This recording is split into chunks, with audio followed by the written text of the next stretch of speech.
Assalamualaikum warahmatullahi wabarakatuh. Perkenalkan, kami dari kelompok 6 ingin memperkenalkan diri mulai dari Sasa. Perkenalkan, nama saya Aprilia Salsabila dari 1012 yang berabsen 3. Perkenalkan, nama saya Priska Muradi dari kelas 1012 nomor absen 22. Saya sendiri Nadira Faralian Putra Sandika, absen 18 dari 1012.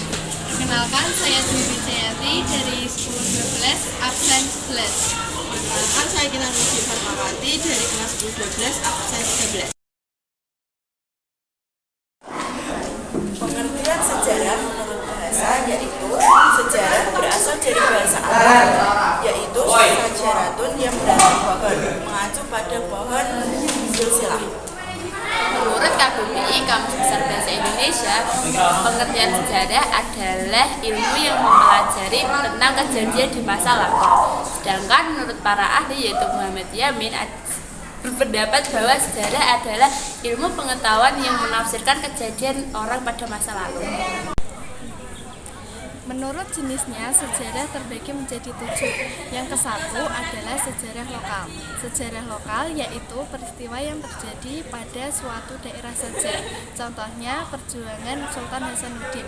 Nama dan jasa Sultan Hasanuddin sangat melekat pada masyarakat Sulawesi Selatan. Jenis sejarah kedua. Nah, yang kedua adalah sejarah nasional. Sejarah nasional adalah sejarah yang terjadi di satu negara saja. Contohnya G30 SPKI yang memengaruhi politik di Indonesia. Yang ketiga adalah sejarah dunia. Maksud dari sejarah ini bahwa suatu peristiwa yang terjadi dapat mempengaruhi perkembangan dunia internasional. Misalnya Perang Dunia Pertama dan Perang Dunia Kedua. Perang tersebut sangat mempengaruhi perkembangan dunia. Yang keempat adalah sejarah geografi. Jenis sejarah geografi merupakan sejarah yang membutuhkan ilmu geografi untuk menyelidiki suatu lokasi sejarah terjadi. Sebagai contoh, penculikan Soekarno dan Hatta. Yang kelima adalah jenis sejarah ekonomi.